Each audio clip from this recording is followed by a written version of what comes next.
Hello, everybody. Welcome back to Patriots History. I'm Larry Swikart reading through the book with you. We're in the 15th anniversary edition. Remember, there is a 20th anniversary edition out now free. All you need to do to access it is go to wildworldofhistory.com, scroll down till you come to the newsletter sign-up box, sign up. We'll send it to you. If for some reason you don't get it, because we sent all these out to everybody on our list a month or so ago, and so I'm not sure new people are automatically getting it. If you don't get it, email me at larry@wildworldhistory.com. That's larry@wildworldhistory.com, and I'll send it to you. So we are in the Civil War, chapter 9. And again, I'm using the 15th anniversary edition. The 20th anniversary edition, which is a new PDF chapter of 2018 to 2023. And insertions, about 20 pages of insertions throughout the book, goes to the 15th anniversary edition. Yeah, it can probably work with earlier editions, but the further back you get, the harder it's going to be to figure out where the insertions go. So make sure you pick up the most recent copy of Patriots History of the United States. Now, we've been in the Civil War, Chapter 9, Crisis of the Union. I'm just about at the end of the chapter called The Combatants Square Off. And so I'm going to go through a lot of basics here today as to how the sides fought. So we are on page 325, and I'm in the last paragraph. Command in the Union Army was ravaged by the departure of large numbers of U.S. Army's officer corps, both active and retired, who left for the Confederate cause. Indeed, from 1776 to 1861, and even to the present, Southerners have filled the ranks of America's professional fighting forces in disproportionate numbers in relation to the population. It's sometimes thought, I think we say in the politically incorrect guide to the American Revolution, that 1/3 of the contribution of the Revolutionary War came from the South, even though it was disproportionately outnumbered by the North. Southern soldiers outnumbered Northerners significantly in the Mexican-American War, and West Point graduated a higher rate of Southern and second lieutenants than Northern.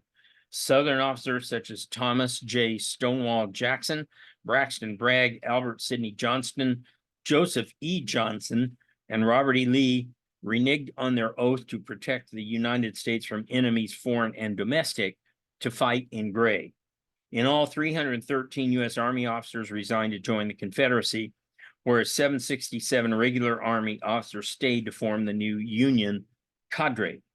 Lee was especially reluctant, having been offered the position of commander-in-chief of the Union Army by Lincoln, yet he could not persuade himself to raise his hand against Virginia.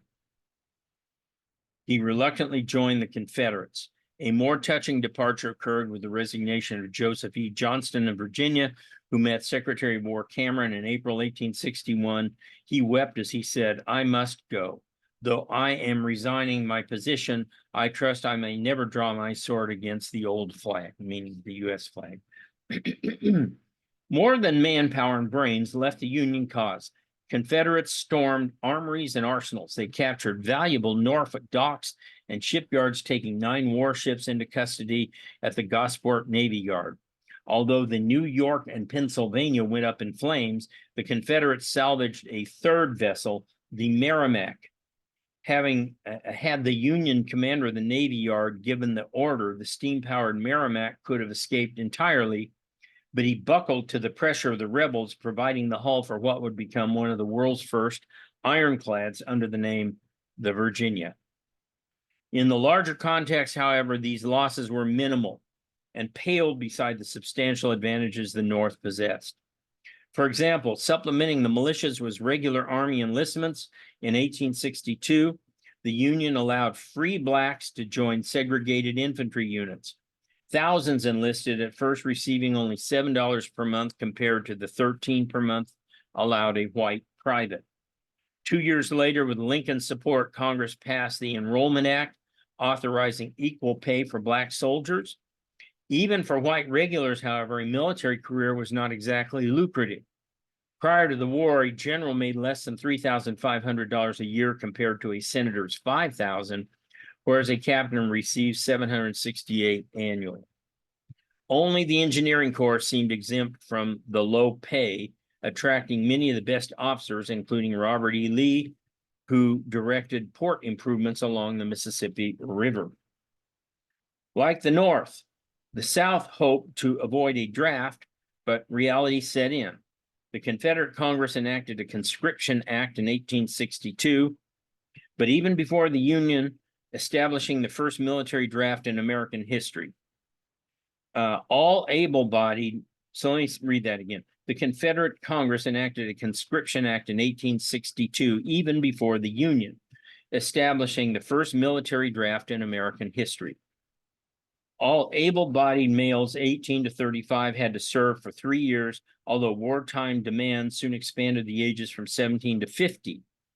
Exemptions were gained and granted to postal employees, CSA officials, railroad workers, religious ministry, and those employed in manufacturing plants. Draftees could also hire substitutes, of which there were 70,000 in the South, compared to 118,000 in the North. Given the higher rates of Northern regular enlistments, however, it is apparent that the Southerners purchased their way out of combat or avoided going to war at a higher overall rate than their counterparts in blue. Conscription to many Southerners violated principles they seemed to be fighting for, leading criticisms that the Confederate draft itself constituted an act of desperation. So, I know we've dealt with this in the American Revolution, but let me just take a second to review how combat occurred in the age of the musket. The musket that was used by the Northerners, I don't know, would have been about this tall, had an about a 2-foot bayonet on it. And it was muzzle loaded. So you carried in your pouches a pack that contained, looked like a tea bag. It contained powder and a ball. And you would first tear off the end of the bag, the tea bag, pour in the powder with the ball. And as you finished pouring, you would wad up the wadding and tamp it down with your finger. You would pull out your ramrod and ram it all the way down. You had to make sure you got it down there really good and solid so that ball was fixed right up against the flash point. Pull out your ramrod, very important. You didn't want to shoot your ramrod across the battlefield. You would then cock your weapon. Now, by this time, you no longer had to pour powder into the pan because they had something called a percussion cap on the hammer. And you just pull back your hammer and fire, and it would stoke that fire in the chamber, and the musket ball would go flying out. Now, you're talking about a musket ball. It's equivalent to a 56 caliber bullet. If this hit you, okay, it didn't shatter like modern ammunition and tear you all up inside, but it would create a big hole and go through you. I mean, these things were found buried deep inside trees. If it hit you in the arm, particularly, leg too, but there's a little more flesh in the leg, but if it hit you in the arm, it was going to break your arm in so many places that it couldn't be saved. And that's why there are so many amputations in the Civil War, is because these musket balls would hit you in a way that in Vietnam or Korea or someplace else, they could save your limb. And in due time, you'd be back to fairly normal activity, but they couldn't do it back then. And so amputations ran very high on both sides. And of course, it was Stonewall Jackson, shot by his own men who thought he was a Union cavalry patrol coming in, who lost his left arm, and then died as a result of complications. At which point Lee said, General Jackson has lost his left arm and I've lost my right. If you got gut shot, wasn't a thing they could do. Even if they get the bullet out, they had no way of going in and sewing up all your innards. You were just going to bleed to death. They're really, really horrific. The cannons of the day were firing far less solid shot unless you were shooting a ball at a fortification, and were firing much more case shot, which you would cut a fuse in the ball as they were loading it. And you no longer had to light the fuse from above. As you fired the cannon, the explosion inside the cannon barrel would ignite that fuse. And if you cut it right, it would explode exactly over the advancing enemy. So you get a cannonball 10 feet over your head that explodes and sends shrapnel all the way down. By the way, shrapnel was invented in the War of 1812 by a Brit named Henry Shrapnel. It's going to do horrific damage. But then as you got closer to infantry lines, to the enemy lines, the artillerymen would switch to grape shot, which was pretty much going out of style by then. Grape shot was a bag, like a burlap bag of musket balls.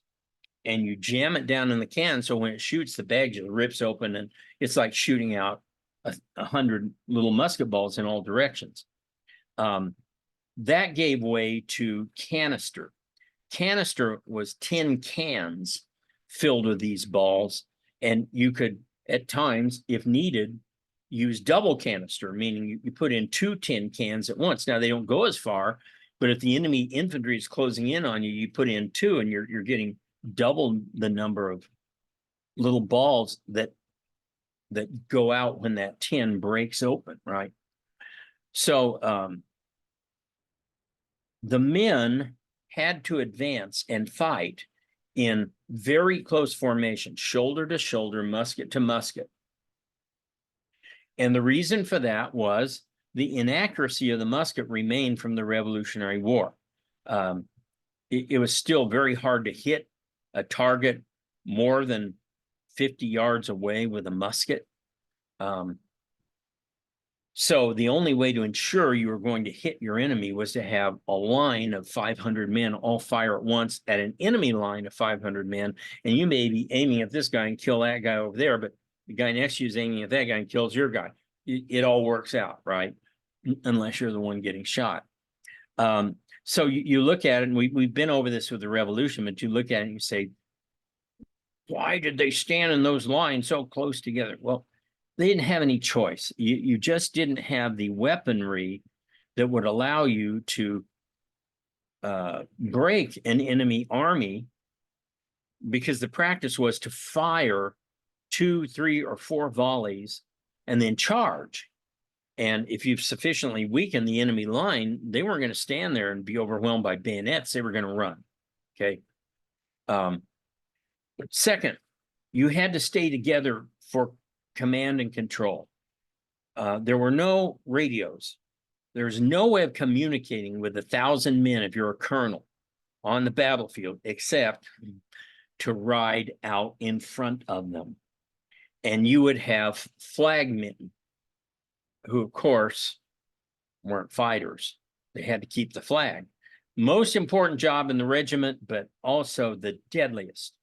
At the Battle of Waterloo, for example, one British regiment, a guy said they were on their 5th or 6th flagman when he was asked to take the colors. So he goes, take the colors. And I go, no, thank you. But you remember, there's that great scene in the movie Glory where Matthew Broderick, they're about to assault Fort Wagner, and they pretty much know they're going to die.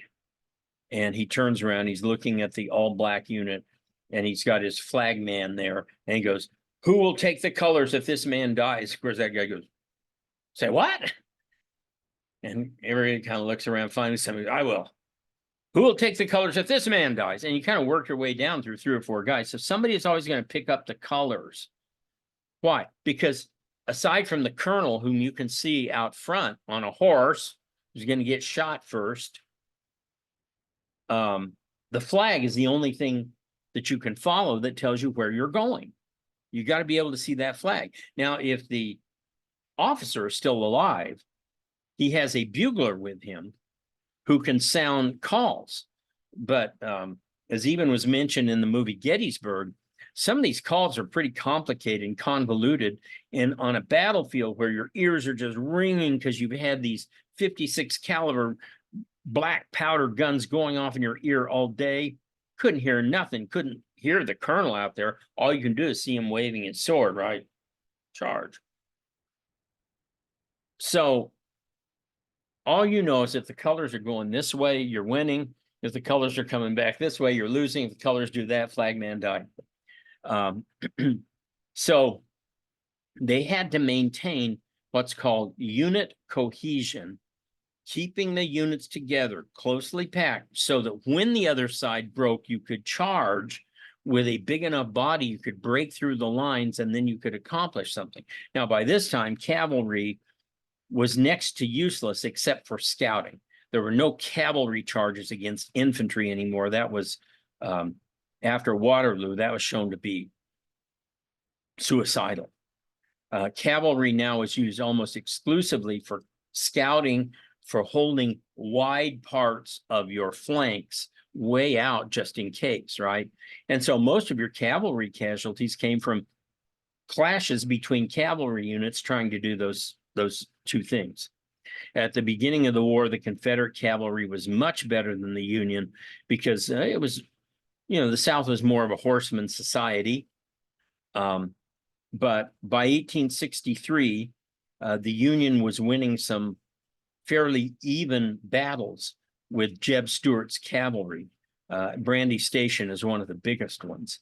And then after that, especially after Gettysburg, the Union cavalry pretty much took over. And by then the South also was running out of horses as well as men and guns. So that's just a little note on how combat went. Okay, so I am on page 126, and I'm now at the new header called Attack and Die. And this is very important for some of the myths surrounding Robert E. Lee. There were powerful cultural forces at work that shaped each side's views of everything from what to eat to how to fight. Historians Grady McQuinney and Perry Jameson have proposed the famous Celtic thesis to explain the Confederate tactics. Northerners tended to be more Anglo-Saxon and Teutonic, Southerners more Celtic. This had tremendous implications for the way each side fought, with the South consumed by, quote, self-assertion and manly pride. McQuinney and Jameson looked a lot at the background of Southern leaders and the guys who developed Southern strategy. In their controversial book, Attack and Die, McQuinney and Jameson claim that the Celtic herding and agrarian culture that dominated the South propagated a military culture based on attack and especially full frontal charges. Jefferson Davis, the Confederate president, urges troops to go on the offensive and to, quote, plant our banners on the banks of the Ohio. Historian Bernard DeVoto quipped that Davis had just enough success in war in Mexico to ensure the South's defeat. Lincoln, you may recall, had almost no military experience. He was in the Black Hawk War for like 5 minutes, and he got bit by a mosquito, and he said that was his battle wound. So he never thought of himself as a military tactician. Union Colonel Benjamin Buell observed, quote, an insane desire on the part of the Southern people and some of the generals to assume the offensive. The Confederate Celtic code of officer loyalty demanded that they lead their men into battle. Such tactics devastated the Confederate command structure. 55% of the South generals were killed or wounded in battle, and many had already been shot or wounded before they received their mortal wound. More telling, Confederate casualty rates were consistently higher than the Union's in almost every major battle, regardless of the size of forces engaged, generals in command, or outcome of the engagement. Only at Fredericksburg, with Burnside's suicidal charges against Marye's Heights, did Union casualty rates exceed those of the supposedly better led rebels. So this is really important. I want you to see this. I'm going to share a screen with you here. Okay. So this is from McQuinney and Jameson's book. The first 12 major campaigns or battles of the war in which casualties exceeded 6,000 men. You'll note at Shiloh, the Union had more men engaged, about a third more, 62,000 to 600 to 40,000. The losses were almost equal.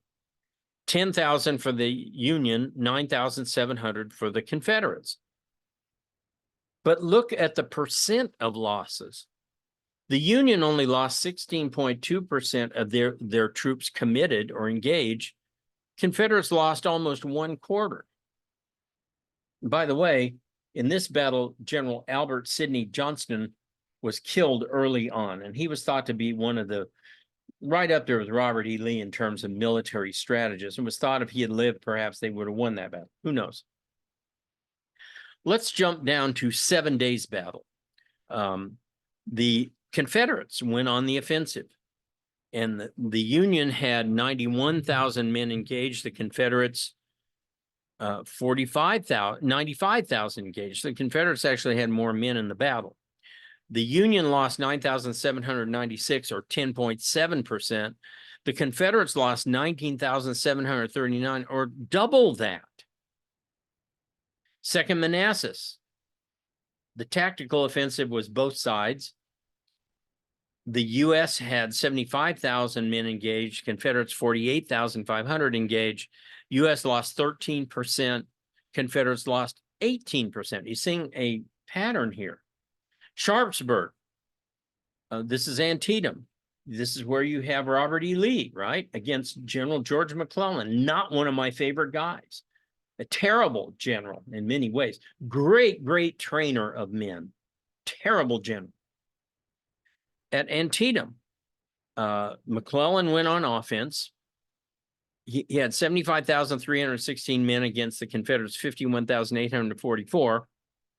The Union lost 11,600 men, 15.5%. The Confederates lost 11,700 men, 22.6%. Jump down to Fredericksburg. Now, this is the only exception here, because as I said, Burnside, and we'll get into this, but he knew it was a disaster. He was one of those guys that thought he could not pull out and do something else, that he had to attack uphill across a long open area where he was totally under fire the whole time. It was a disaster. So at Fredericksburg, the Union put 100,000 men into the field, the Confederates 72,000. The Union lost 10,000, Confederates only lost 4,000. So more than 2-to-1 in favor of the Confederates that time. But again, that's going to change at Gettysburg. That's the only exception here. Chancellorsville, Union had 97,000 troops on the field. Confederates had 57,000. Confederates took the offensive. Union lost 11,000 men, 11.4%. Confederates lost 10,746 or 18.7%. You see in a pattern here? Vicksburg. This one also probably shouldn't count because the Confederates surrendered 100% of their men here. But even if you don't count Vicksburg, look at Gettysburg and Chickamauga. These are really huge.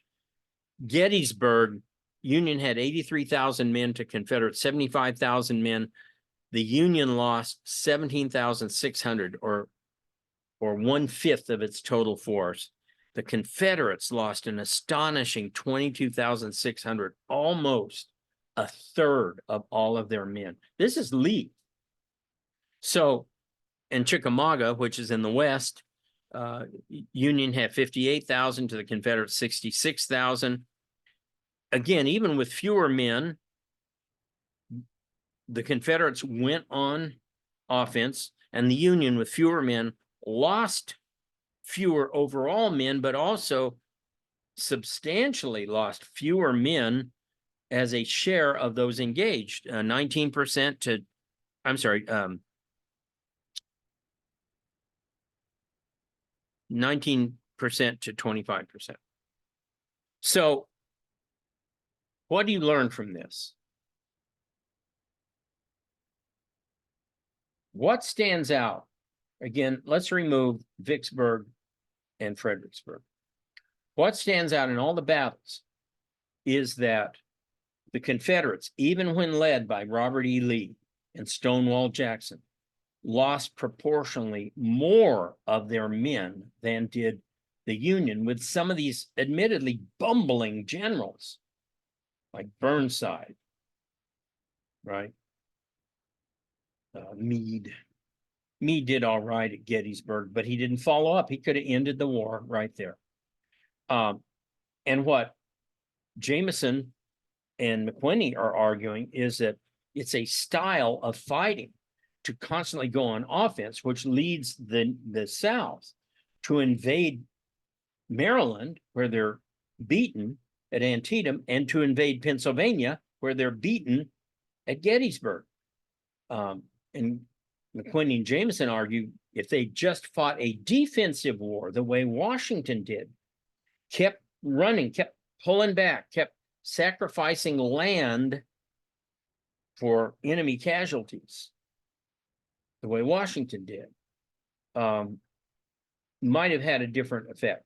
But of course, one of the problems was that Richmond was just 100 or so miles from DC, and they didn't think they could afford to lose Richmond. The psychological blow of losing Richmond would be too much. And so because of Richmond, they basically strapped themselves to the mast of this offensive warfare that was just suicidal, because they didn't have the men, and they were losing more men than the Union did. Lee, for all his purported military genius, suffered 20% in casualties while inflicting only 15% on his enemy, whereas Grant suffered 18% in casualties but inflicted 30% on his foes. Overall, Lee only inflicted 13,000 more casualties on the Federals than he absorbed, a ratio completely incompatible with a smaller population seeking to defeat a larger one. Grant, on the other hand, inflicted 12% more casualties on enemy commanders he encountered. Victories won through offensive action by the South were decidedly Pyrrhic, and losses involving Southern offenses, especially Gettysburg, where Lee lost more than 30% of his entire command, were disastrous. Some of the propensity for taking offense must be blamed on the necessity for Confederate diplomatic breakthroughs. Until Gettysburg, the Confederates pinned dim hopes on Britain's or France's entering the fight on its side. But Europeans were unsure whether the Confederacy's defensive strategy was of its own choosing or forced on it by Northern might. Thus, taking the war to the North figured prominently in the efforts to convince Britain and France that the CSA was legitimate. Yet this strategy proved to be flawed. The North seriously misjudged the commitment and skill of its foe, but at least from the outset appreciated the nature of its initial military objectives and its economic advantages. Nevertheless, neither Lincoln nor his generals fully understood how difficult the task would be in 1861.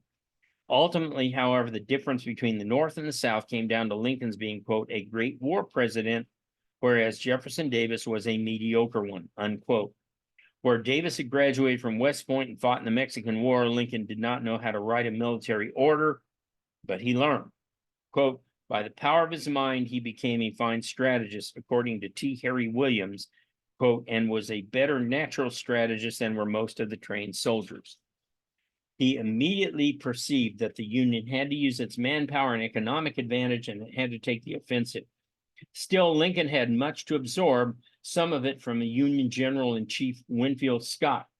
Old Fuss and Feathers of the Mexican War fame, by then 74 years old and notorious for falling asleep at councils of war, engineered the initial strategy for the Union Army, the Anaconda Plan.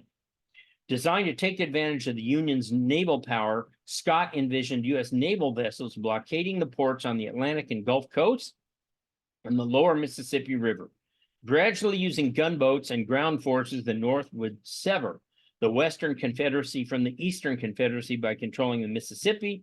This would have the twofold effect of starving the Confederates and denying them additional men and horses on the one hand, and preventing aid from overseas from reaching the rebels on the other. Lincoln's advisors initially placed far too much faith in the Anaconda Plan, hoping that it could strangle the enemy without the need for crushing all rebel resistance. But the strategy of blockades and dividing the Confederacy in two along the Mississippi would prove vital when later combined with other strategic aims. The blockade did have an effect. As early as July 1861, Jefferson Davis told James Chestnut in Richmond, quote, "We begin to cry out for more ammunition, and already the blockade is beginning to shut it all out." By April 1865, the Confederacy had used up its copper supply and could make no more percussion caps, leaving it entirely dependent on the unreliable blockade runners whose numbers diminished by the day. You might remember in the great Civil War movie, oh gosh, Scarlet O'Hara, Gone with the Wind. What was Rhett Butler's day gig? He was a blockade runner. But what did he run? He didn't run guns. He ran high value commercial items like mirrors and ladies' combs and dresses and stuff. Why? They paid more than guns.